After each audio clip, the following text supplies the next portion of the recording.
Ladies and gentlemen,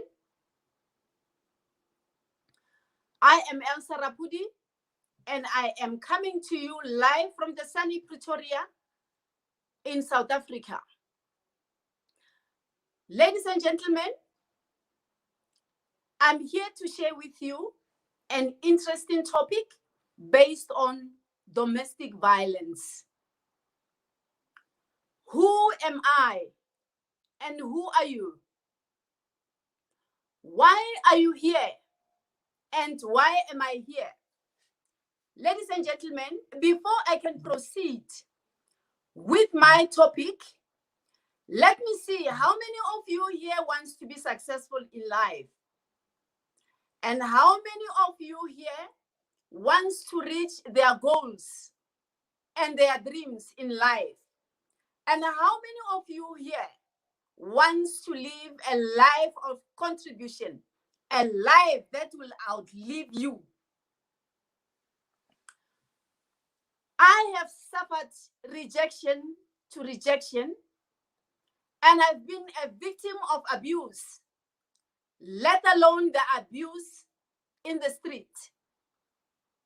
Ladies and gentlemen, I was in a relationship that was emotionally and physically abusive.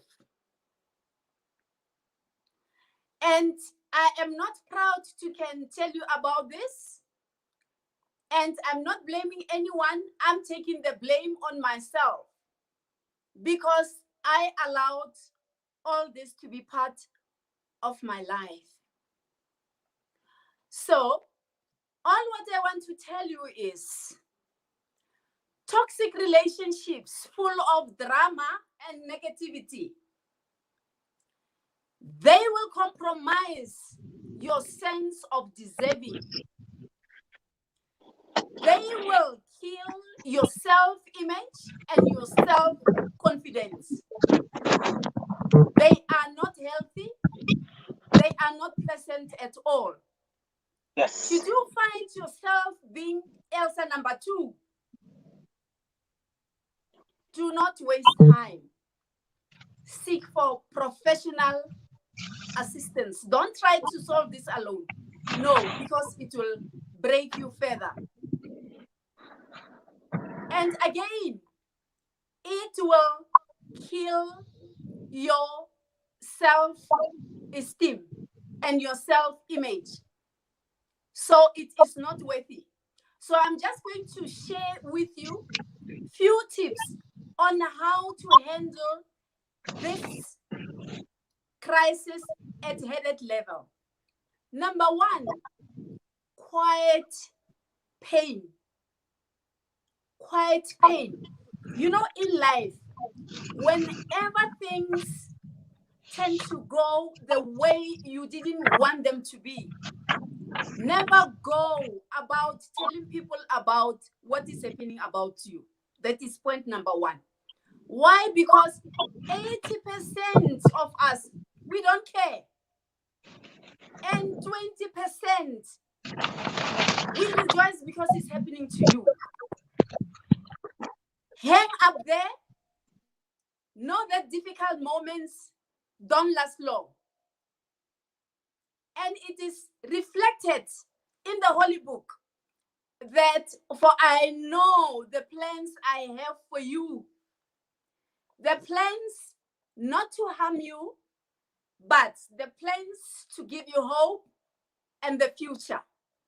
And you have to invite God in your plan, in whatever that you do, because he already have the plan about you. He knew you before you were formed, and he knows you. He can call you by your name. And the second thing is awareness. You have to be aware of your surrounding. You have to be aware of yourself. Be aware of what is important to you. And be aware of the decisions that you will be taking. And when you come out of this relationship, do not rush to jump into another relationship, because I, for one, I compare these relationships with a dog.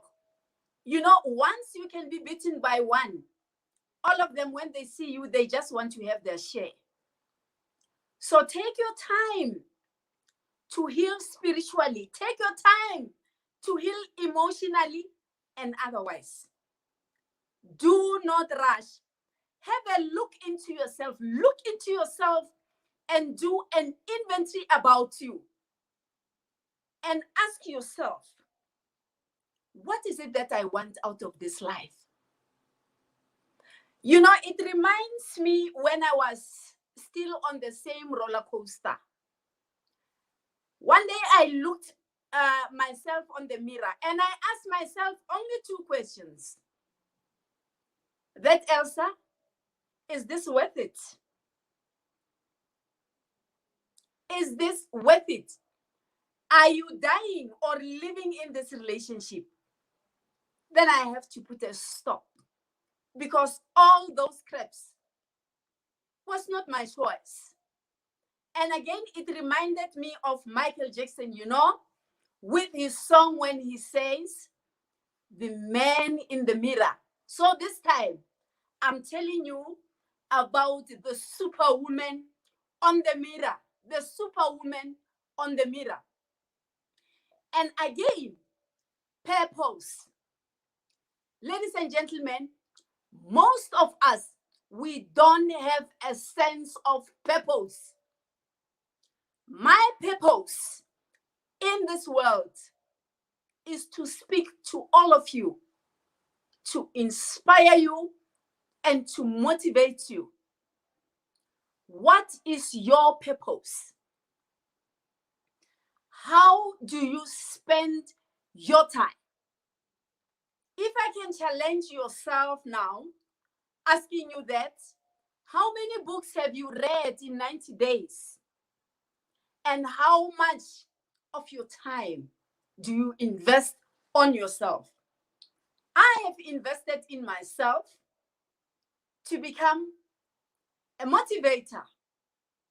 And it was not easy. It was hard, but it's worth it. So you can start to do anything that you like. Do anything, anywhere you are, with anything that you have. Own your life. And the minute you step out of these toxic relationships full of drama, don't step back. Run and run for your life, because you only live once. Life is not duplicated. You only live once. And decision, ladies and gentlemen, make a decision about yourself. Make a hard decision about yourself. Hard as in HARD. Join the groups of people that are the same like you, with the similar problems. Why? Is because you will need to be supported. And you need to develop a hard strategy on how to forget and to step out of this toxic relationship without you looking back. Because most of us, I know, you step out today, after 5 years, you hear that Elsa is married again to Mr. Rabudi. Wow. It doesn't have to be that way. So if that is to be that way, why do you step out? The minute you step out, it should have been that you have made a hard decision about your life and you want to control your life. And as you control your life, have a look into your goals and have a look into your dreams. And take an action and keep it moving. Keep it moving. Don't stop. Keep it moving. And self-love. Love yourself is so important. Ladies and gentlemen, you cannot give what you don't have or what you don't know. If you love yourself, you'll be able to love the other person. If I love myself, I'll be able to love you. And appreciate yourself. Appreciate yourself. Yes, you've heard me. Appreciate yourself for you to love you more. And dress like a prospect. Don't dress like a suspect, man. Don't dress like a suspect. Dress like a prospect. Be presentable wherever you are. Don't show people that you know what, you've been mesmerized and it's finished with you. You are done. No, it doesn't have to be that way. Pick up the pieces of your life. Pick up the pieces of your life and ask God for his favor to can give you the strength and make a move. This thing called life is not playing games. You have to be serious about what you want, and it doesn't have a formula. Do not give your seat to somebody else. Retain and maintain your bus driver's seat. Drive your life to the directions that you'll be happy. And people, you have to surround yourself with people who are going to lift you up, not people who are going to push you down, to drag you down. No. Have people who will motivate you, people who will inspire you, people who will support you the way you are, not people who will start to mimic you and make you a joke out of the whole situation. No. And you know, in life, we are surrounded by people. Even in your family, we will never be the same. We are unique. I can be okay, but the next person can be okay with you. If you feel that Elsa is not good for you, try to keep a distance from Elsa. Why? You have to protect your mind. You know, have an enclosed mindset against negativity and influential decisions. You have to protect your heart, protect your brain, protect your mind. And should you fall as you are running out of this toxic relationship full of drama, fall on your back so that you'll be able to stand up and make a move. You know, like Mark Twain mentioned that there are 2 days that are so important in your life. It is the day that you were born and the day when you started to know about your purpose in this life.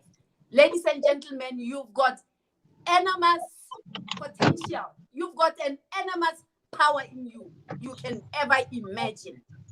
And this is our gift from God. So our gift back to God, it has to be developing of those talents and abilities as much as you can in life and serve in this world. Do not take your talents, great ideas, and gifts to the cemetery. No, no, no, no, no. The cemetery, it is the wealthy place full of researchers who didn't discover the medications that would have been used or drugs that would have been used today. Look at what is happening. We are surrounded by distractions and disruption and transformation. You have to transform yourself, evolve. Things have changed. You cannot remain the person of last year, 2020, and then you come with that mindset in 2021. No, it doesn't have to be that way. When we say new day, it means that you have to come with a new mindset. Do something new that you have never done in your life before. Let us keep it. Let's keep it going. Let us keep us going. Keep it going. Things have changed and life will never go back like it used to be before. So, ladies and gentlemen, I'm going to hand over to my business partner to can chip in and we will continue with our topic. Thank you. Thank you very much. Thank you. Thank you so much, Elsa. Thank you so much. Thank you for that wonderful, wonderful message and information to the world. I am so proud of what you have talked here today. And what you have talked here today, God has heard about it because the problems facing women and children in particular all over the world are very disturbing and enormous. I am speaking from the point of living between two worlds in the continent of Africa where I was born and the experience of the United States of America. The problem facing women and children in the world are very disturbing and it's enormous. And especially in the continent of Africa, where the laws are against the woman and the children. And it is our responsibility as women and as mothers to speak about this so that we can begin to find solutions to the things that are disturbing in the continent of Africa. And I thank God for this day. I thank God for you. I thank God for all the other women out there and even some men of goodwill that are speaking against all these issues in the world. It is our responsibility, one by one, especially as mothers, to start speaking against this and looking for solutions in order to build a better future, not just for ourselves, for our children, our children's children, and subsequent descendants to come. And I really thank you so much. I will begin with my story. It's a similar story.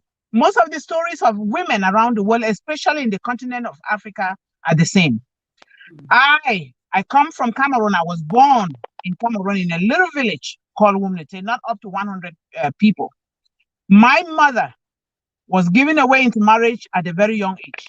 It started with my grandmother at 9, my mother at 16, and me.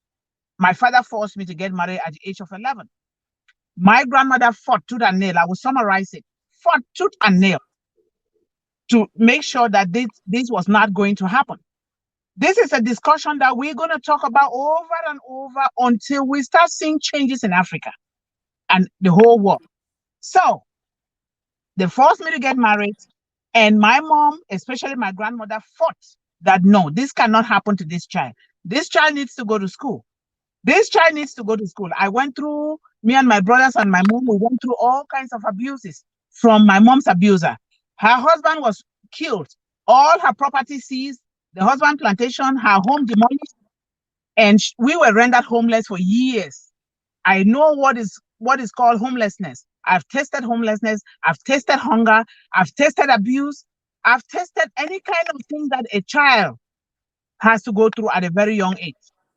And no child in this world has to suffer that. No child should be exposed to that kind of abuse at all. We need to start in the continent of Africa with our men. Where are the men that have these children with these women? Please, men should not be sperm donors only. They shouldn't be sperm donors. They should step up the plate. Whether you are with a woman or you're not a woman, step up and take care of those children. You should not relinquish your responsibility into the hands of a woman. What if the woman was not there? It means these children would die.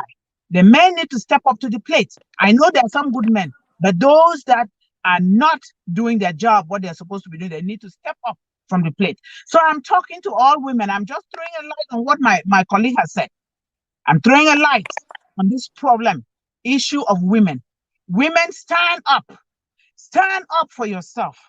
Stand up, like she said.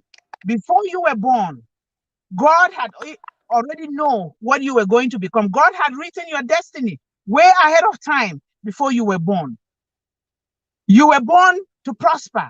You were born to be happy. You were born to be healthy and wealthy, and you were born to be loved. You were not born to be trampled upon. You were not born to be abused. You were not born to be treated as a second-hand person, because it is God who created you and nobody else. You know, stand up for what belongs to you. Stand up. The world is almost like it is in a state of emergency.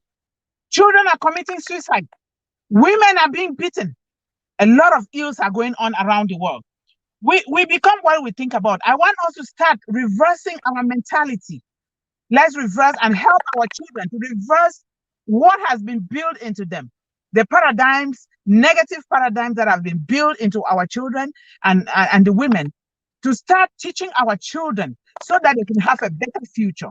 The ability and the capability of any child to prosper and to grow in life and be happy and be healthy and wealthy depends on us, the mother and the father, not just the mother, but we, the mother, we take a whole responsibility over children because we carry those children in our wombs. We know what it takes to carry a child. It's like you are a patient for 9 months and you need to take care. We need to take care of our children.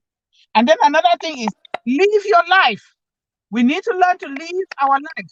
You do not live your life depending on what somebody thinks or say about you. No, no. What you say about yourself and what God says about you is what matters, not what a man is saying about you. You cannot be living in a relationship dying, slowly dying before your actual death comes. No, you can't do that. Because when you do that, what you are teaching your children is that those children should grow up to do the same thing. They see what is going, because children learn by seeing. They learn by seeing what is happening in the home, then they copy. Why don't we turn our world around and make sure that we're doing the right thing for the children, especially the fathers? Africa is the way it is today because of the men of Africa. Not all, but a lot of men. They, they are against women and children. We need to, because women keep quiet. They don't want to talk about it. It is time for us women to come out and start telling our stories like me and my colleague are telling our stories. We need to tell our stories. By telling our stories, we are teaching other people not to fall prey to that kind of life that we live. Come out, tell your stories. Like she says, seek professional help. Because if you try to do it on your own, you're going to be depressed. You're going to have depression. Other issues are going to come up. We need to come together and start helping one another. Another thing is you have to be determined. Be determined. Take that determination. Nobody can be determined for you. Nobody can take the decision for you to be happy and to be healthy. We as women need to be determined in a very humble and respectful way. So make sure that we educate ourselves. We look for the right resources. We ask. We cannot keep quiet and we don't seek help. And we think that help is going to come to us. We have to be determined to look for that help. We need to have the faith and the belief that when we ask, it will be given to us. When we seek, we shall find it. And when we knock at the door, God will open it for us, because that is God's law. That is the way God teaches us that we should do. We were in the same situation before we come here and be talking. Now, we do not want to stay there. We want to redefine ourselves. We don't want to be defined by the old paradigms. That's why we took that effort to ask for professional help and then seek for education. And that is why we're bringing this education to you guys. Don't sit where you are. Don't let somebody thinking of you or the things people throw at you mean anything to you. Don't even fight with them. Leave them alone. Go ahead and do what is going to champion you and your children and your family and your community. Do it for yourself, because if you don't do it for yourself, there is no way you're going to help any community. There is no way you can help your children. It must come from here and from within yourself. You cannot pretend to love somebody outside, to work for somebody, to serve somebody, when you yourself, you are not right in the inside of you. Your decision has to come from within you. God gave us power. God gave us dominion to dominate every good thing on earth. We have a lot of talent buried deep inside of us. We have a lot of skills. We cannot want to become a medical doctor or a nurse or an engineer just because we see other people doing it. Let us begin to search from within us. If you don't know how to do it, seek for professionals like us, like others that are out there, like the legendary Les Brown, and make sure that you are being taught and you follow it and you practice it and you start giving help to yourself, your children, and your family. Another thing is you need to know that you are worthy. You are God's pride. You are the apple of God's eye and nobody else. There is nothing that somebody is going to say about you that will measure up to how God created you. You need to maintain a sense of self-worth and self-pride to know that you were created in the image of God to prosper, to grow, and to help other people, to help the world, to help those who cannot help themselves. You need to know that God created you to speak on behalf of those who cannot speak for themselves, to advocate on behalf of the destitute, the poor, the hungry, the homeless, the disabled. We need to know that. We need to do this thing. It's not the amount of money that people think they have in the bank. It's not the properties that they think that they own all over the world that it's going to make you have that self-worth or happiness that God created for you. We need to start searching. If God created you to sweep the streets, go ahead and sweep the street. Sweep like nobody has ever swept before. Sweep more than even Michelangelo. Why not? Things are falling apart in Africa. Like Chino Achebe says, things don't seem to hold. The center does not seem to hold. But we can pick the bits and pieces, like my colleagues say, patch them all together. And together, we can make a better Africa. And a better Africa is a better world for everybody all over the world. We need to stand up for those things. And prayers is number one, like my colleague says. Prayers. Put your everything, every day, what you're doing in the hands of God before you do it. And thank God for tomorrow. Because God's instruction says, ask for those things that are as though they are already in existence. You ask for tomorrow, ask for the next year, ask for 10 years from God. God will give it to you. If he does not give it to you, he will give it to the people that you've asked on their behalf. God will give it to them. You got to do that. We need to volunteer. One thing in Africa is we don't volunteer. Volunteerism is giving.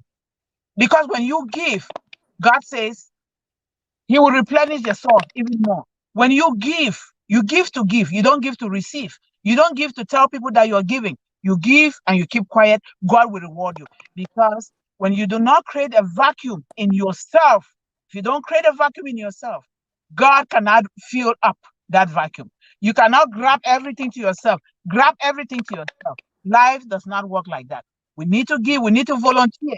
We need to go and pick up the dirt. If we are complaining about our governments, what are we doing to help our own self before we ask about the government? We need to not throw dirt on the street like we eat and throw things on the street. We need to see somebody building a home. We go and help. We cook food and take it to that person. We need to see somebody getting sick. We go and help. There are a lot of things that we can do. We need to see my colleague having a treatment facility or a mindset facility. We go there to support and say, what can I do to help you? That is what we should be doing in Africa. And then we need to, in order to heal, because if you're sick, you do not go to a doctor. The doctor will not know what to do with you. You got to open your mouth and say out your problem. That begins the process of healing. The process of healing begins by talking. You say it and say it loud.